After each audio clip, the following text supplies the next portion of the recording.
Hi, welcome to Friday Night Chats, part two.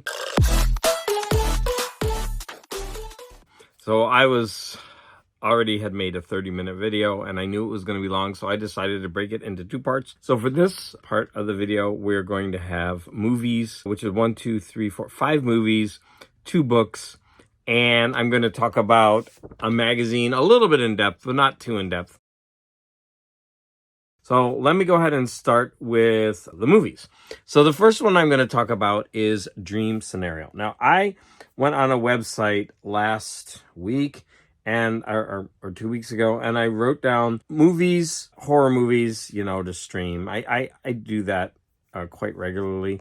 And I made a list of 3, and I watched one of them, which was about the angry black girl, the one that was like a Frankenstein. And the third movie is also a Frankenstein movie. And the second one was called Dream Scenario. And right when, I was going to watch it, but it was really nice because Mr. E, the low grade king, he actually watched one of the movies that I recommended, which was the gay movie. I forget the name right now. And he actually enjoyed it. And he confirmed what I said. I think if I could put words into his mouth, that basically it is a movie that can go beyond just, gay people watching it. It's not like it's kind of one of those movies that can go beyond its genre. And he didn't end up enjoying it. But then he recommended for me Dream Scenario. He was like, this is weird, horror movie. And I was like, whoa, that's so coincidental because I actually have that on my list and I'm going to watch it. And I did. So I moved that one to the top of my list just because he recommended it. And I was definitely intrigued. Now, this stars Nicolas Cage, and in some ways it has a lot to do with one of the topics that I'm going to talk about later. And it's called Dream Scenario. It's got a simple premise. It's not going to be much of a spoiler, but everyone in the world just starts dreaming about this guy. And he's like this nobody. He's almost invisible. People walk all over him in life, and he suddenly gets fame, and he has to try to learn how to live with this fame, but it turns dark, right? It turns very dark. And it deals with a lot of the ideas of cancel culture. And for this reason, not only was Nicolas Cage's performance really hilarious, like he was really good. And this movie, that's one of the things that's really good about this movie. I was laughing because it was dark comedy. It was really funny. But it turns dark, and it's one of those movies that kind of pulls the rug out from under you because it gets dark and you no longer laugh. You start to become horrified that you were laughing, type of thing. Quite a few movies do this, and when they do it and do it right, it's really worth it. I remember this I think it was Dollhouse, was similar, and I loved that movie so much. And the director, I think his name was Todd Haynes. I haven't seen all of his movies, but his early movies, he really dealt with some really dark subject matter. But anyways, I'm off topic totally right now. So this movie, Dream Scenario, with Nicolas Cage, I say it's well worth watching. It's not your typical horror movie in a sense, although it's listed as horror, and it's put out by A24. Almost anything that's put out by A24 is going to be good. It's like they're a studio that I haven't seen a bad movie from them yet. They're always interesting. Now, I haven't watched every single movie, and some of them can be extremely weird, but they're usually really, really interesting and thought-provoking. And so here's another, like a 4-panel scene of Dream Scenario. All right, Dream Scenario. So that is recommended. Here is a still shot in the movie. Nicolas Cage. The next movie that I watched is Anatomy of a Fall. Anatomy of a Fall. I watched this one mostly because it was on the Best Picture list.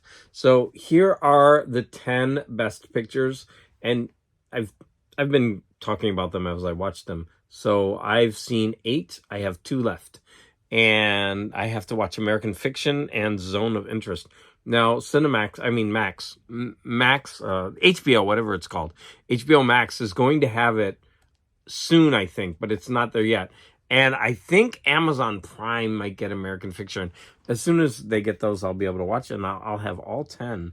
But as you can see, Anatomy of a Fall was the second on the list. Wow, did I like this movie? But this is going to be one of those movies that might bore some people. It's a little slow. This movie is one of those intricately made movies where details really, really matter. And I'm talking sounds in this movie matter. After you watch this and you watch some commentary online, the different theories and everything behind the movie, you really light bulbs go on. Like, I don't want to. Well, basically, you could see it right in the thing. So this man dies, and they don't know how. And so usually they go right for the spouse. And so she's put on trial for murder, and this disrupts the family. And we don't know if she did it or if she didn't do it. And right at the beginning, they ask the question, what is truth? And throughout the whole movie, so many people online say, well, the important thing is that who did it or who didn't do it isn't the important thing.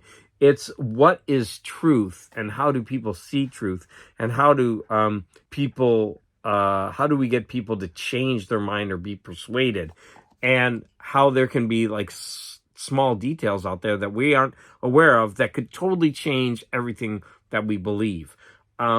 It's one of those type of movies, and the acting is amazing. The idea is good. The details worth watching. I'm just gonna say that if you don't like slower movies or movies where you're not gonna really know in the end what really happened, or I mean, you're not gonna like this if it and it's a courtroom drama. Like I said, it builds. It's slow, but I was fascinated. I would give this a 5 out of 5, like in a heartbeat. This movie was so good, but it's just not going to appeal to everybody. If you love action movies, that's what I'm going to say. Oh, and also it's a lot of it is in foreign language. Like a lot of it's in French. I don't think any of it's in German. I don't think. But I loved this movie. So I think you should give it a try. At least give it a try. I need to go back to the list of the Academy Awards because this one might be my favorite. Okay, we had Anatomy of a Fall, Barbie, The Holdovers, Killers of the Flower Moon, Maestro, Oppenheimer, Past Lives, Poor Things. So would it beat Oppenheimer? Anatomy of a Fall, Oppenheimer is technically more brilliant. It's beautifully done. Anatomy of a Fall has a really, I don't know, that would be really difficult. I might choose Anatomy of the Fall over Oppenheimer. As I already mentioned in my last video, my husband and I, we went out because he really wanted to see Godzilla vs. Kong, The New Empire. And he wanted to see it in IMAX and 3D. And so I went ahead and bought tickets. And man, were they expensive. I paid $60 for 2 tickets. That's a lot. I was like so shocked because I haven't really been to the movies in a while. And the last movie we went to, we didn't see it in IMAX, I think, or 3D. We did one or the other. But man, $60 for 2 tickets. I thought to myself, that's pretty crazy. But in a sense, like, you're supporting all the people who made these movies, like, did everything on these movies. In a sense, it's really not a lot to pay for the entertainment value. But I'm just not used to paying that much. I guess that's the thing. Here's like a comic version of this. What am I going to say about this? This movie was so good, but I'm gonna with a grain of salt. I think the reason this movie was so good is because I saw it in 3D. It's like giant monsters beating on each other, and for an hour and a half. And it's got an interesting storyline, and it's got the silliest things that you could ever think of. But it's fun. It's just fun. It's like the ultimate popcorn movie. And because of that 3D, it was so good. Like, I don't think this movie will be as good when I watch it on a flat screen TV. It's just not going to be as good. That 3D really just holds your attention. It's so cool. At the very beginning of the movie, this isn't a spoiler because it happened in the other movie. There's this Savage Land. If you're into Marvel Comics, there's this Savage Land, right? They go under, they go through a portal into this savage, there's Earth up here and Earth down here, and there's like gravity, and it kind of whatever. It's like, think of it. there's land here and there's land here and there's creatures running here and there's creatures running here. And we were in this little plane and it's flying and it turns and we turn with it, and it turns so that it could land on the other land. And then you're like in 3D, I was turning, I was like, eh. It really felt like I was on a ride at like Universal Studios or something. It was so good. Like I really felt immersed in it. It was phenomenal. So this movie was so much fun. Ridiculous popcorn movie, but if you can see it in 3D, you really should. It's that much fun. I just like I would like for entertainment value and fun, I would really rank this high, but I think on TV, like when it actually comes out, it's not going to be as fun as seeing it in the movie theater. I know that's a weird way to recommend a movie, but I just don't think it's going to be as fun without that 3D effect. But anyways, I recommend it for the 3D and just for the fun factor. So Godzilla versus Kong, The New Empire. The next movie I watched was I just wanted to watch fluff. And I saw this movie called Lavalantula. And it's as bad as it sounds. Now, the thing about this is it's a movie that's meant to be stupid. Like it's totally tongue-in-cheek. They did it on purpose. So basically, oh, and it's filmed all in LA. It's so cool because everywhere they go, like, I've been and, watching them drive around and stuff. I was like, that's the Egyptian theater. That's the Egyptian theater. So anyways, all these volcanoes erupt in Los Angeles, and out of the volcanoes come these fire-spewing gigantic spiders, the Lavalantula. It's so stupid even saying it. Just wait till I tell you what the queen is called, the Mamalantula. Okay. Okay, so anyways, this movie is so bad that you have to watch it. It's like it's meant to be stupid. It's meant to be a joke. There's so many in-jokes. Like they show like this in Hollywood, there's a building with like a globe on it. Like the globe comes off of the building and starts rolling down the street. And this guy, like Hollywood Boulevard has all these people dressed up like, famous people. And one of the famous people is dressed like Indiana Jones, and he goes running in front of the boulder. I mean, with like the lava going by. I mean, it's full of like stupid stuff like that. To reference what happens in Indiana Jones, like that famous scene. Like there's so many like in jokes like that from so many movies that you just have to laugh at this thing.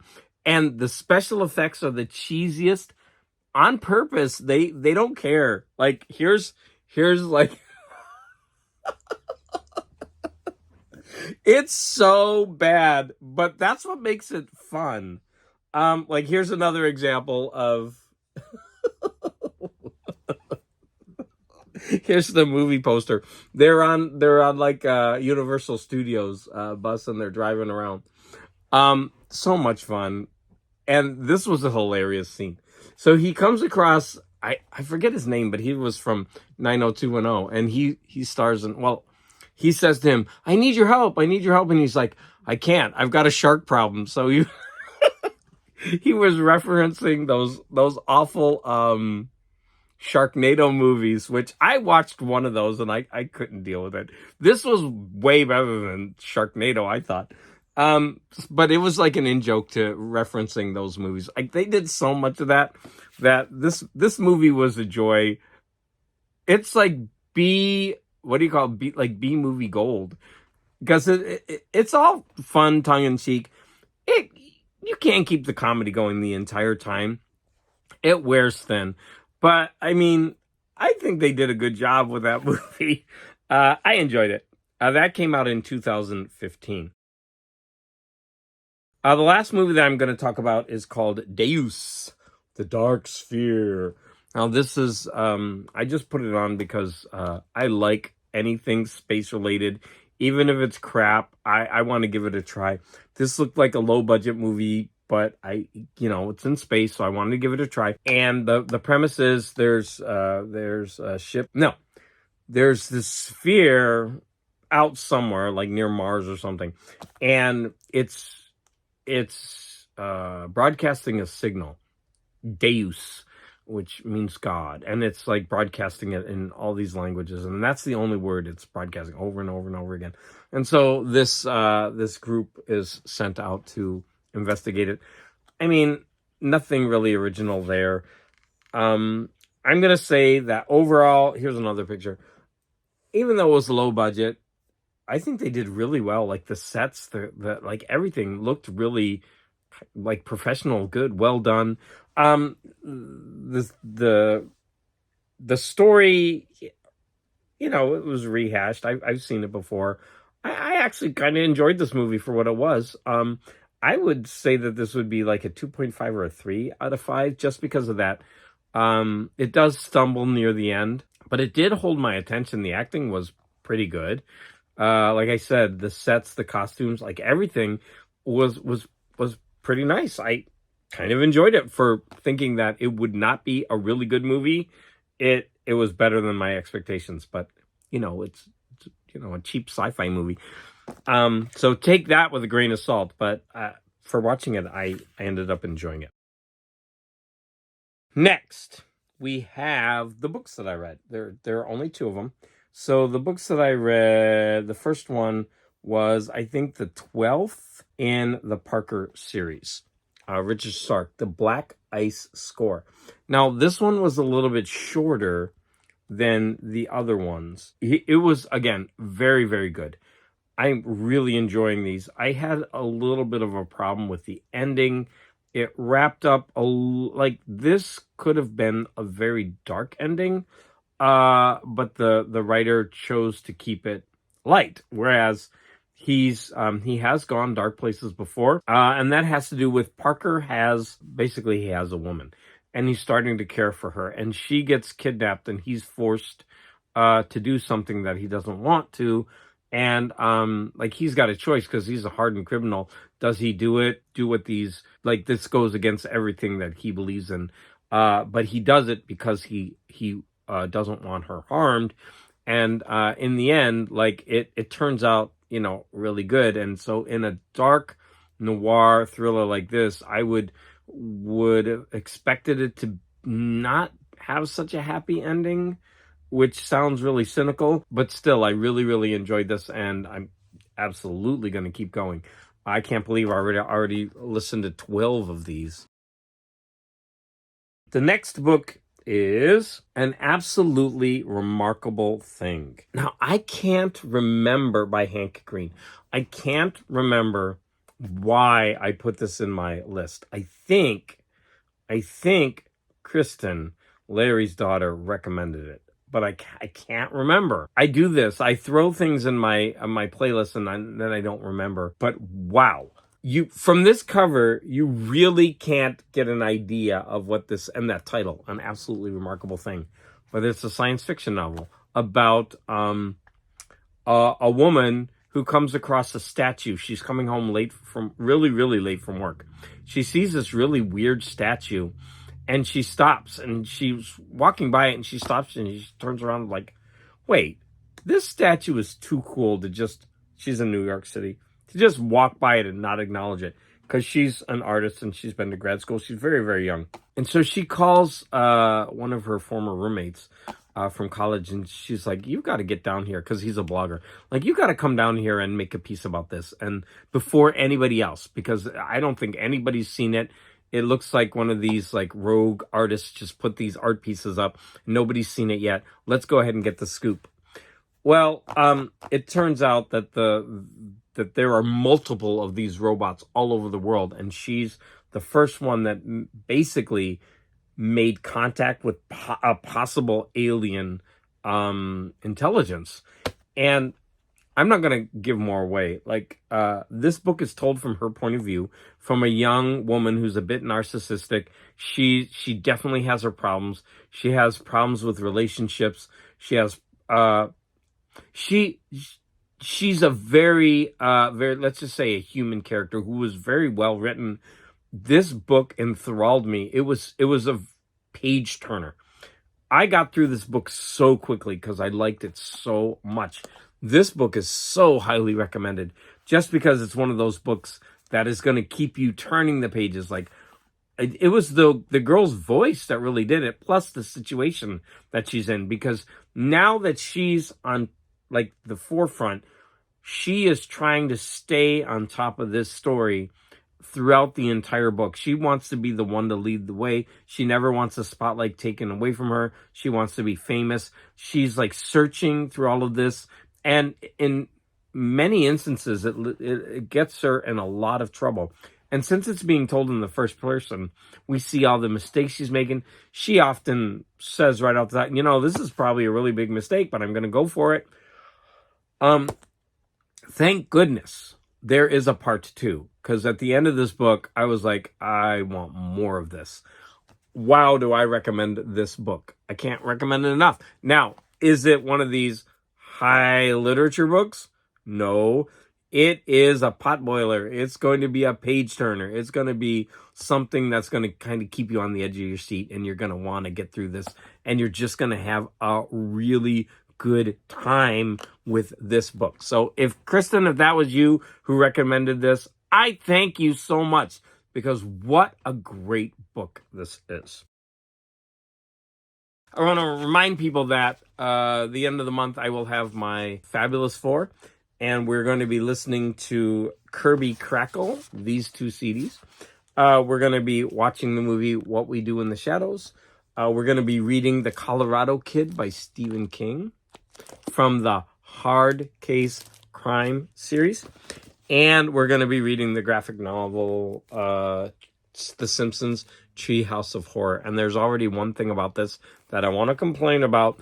But you don't have to buy this. It's available in small, graphic novels. Sorry about that. Small collected editions, if you don't want to get that big monstrous omnibus. So I wanted to talk about this magazine. I bought about 9 or 10 of these magazines, illustration magazine, off of eBay after I saw these at that book fair that I went to. And I was able to leaf through it, and I was like, whoa. I really like the fact that this has full page art pieces. And the first one that I read was about 2 artists at around like the early 1900s. The first one, and there's only like 3 articles in it total. Now, the first one was about John Arneal. And John Arneal was an artist who illustrated all of the Wizard of Oz books, except for the first one. The first one was illustrated by W.W. Denslow. And it was very successful, but he had a falling out with Frank Baum, and the company just went ahead and picked another artist. And he went on and he illustrated all the rest of the Oz books. Now, what I'm going to say is that this article made me research a lot, which was so cool. And what I found out is so many books from this time period and other things, they're all available on Project Gutenberg for free, including the illustrations and the artwork that goes with a lot of these. All all of the books in the Oz series, they're all there with all of the illustrations for free. They're all on Project Gutenberg.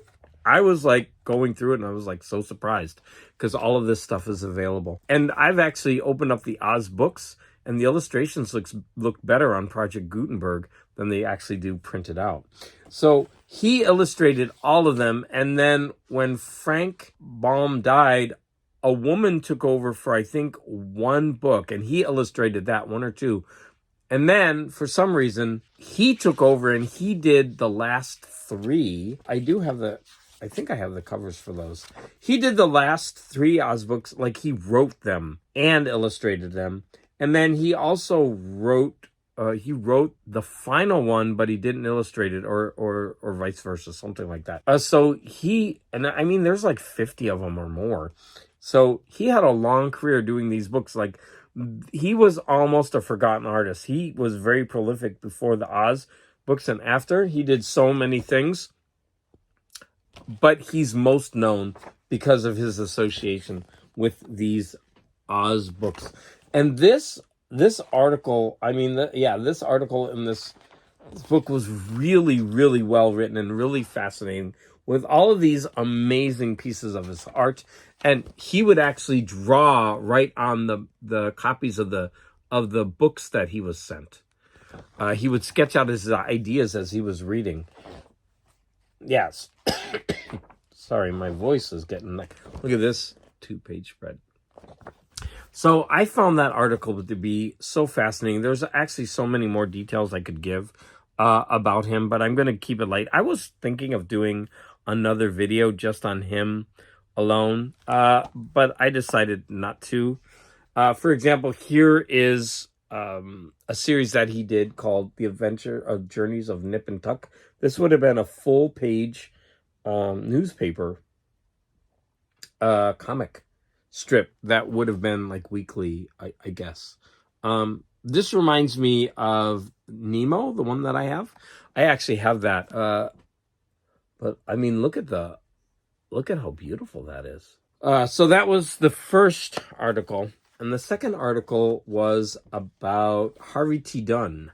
And this was a friend of mine. She wrote to me and she's like, oh, I know that guy. He's like really famous where I live. She lives in Iowa.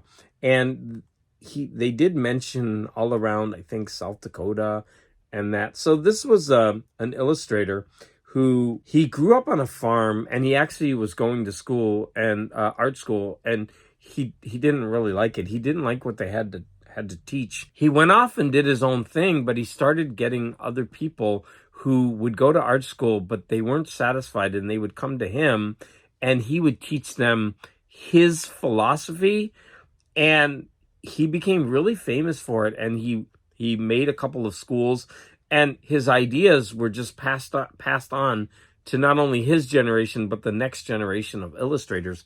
And he's well known for that.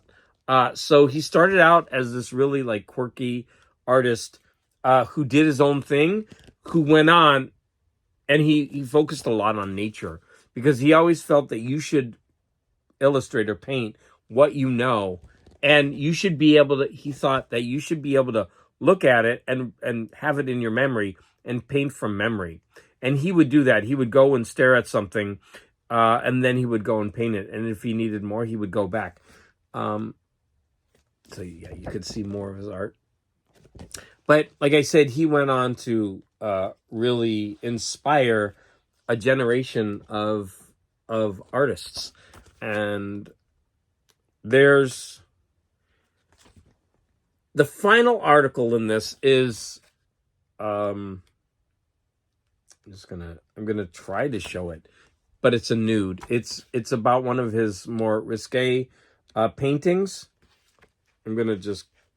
It's a reclining nude, that picture. And it was so famous because he submitted it, and all these artists submitted nudes. It was for a nude show, and all of them voted his the best. Like, it won hands down from all these people that submitted it. And it was featured in I'm trying not to show this, in a Time magazine article. And I went online to see if I could find that issue, but it's really expensive. It's from 1941. This is when he's much older, and he already has a school. And this is a really, really famous nude. And I'm going to tell you that this picture really is beautiful. I don't know if I can try to like just hide that and show it off. It's really a pretty picture, the layout and everything. So for my first issue of Illustration magazine, I read it cover to cover. I loved it. But of course, I'm a garage geek. I love art. Now, another reason that I didn't make this is because my art videos tend not to do very well, and I'm already making this about 10 minutes in this video. So sorry if I'm boring you with that, but Garage Geek gets off on art. I want to thank all of you out there for your support.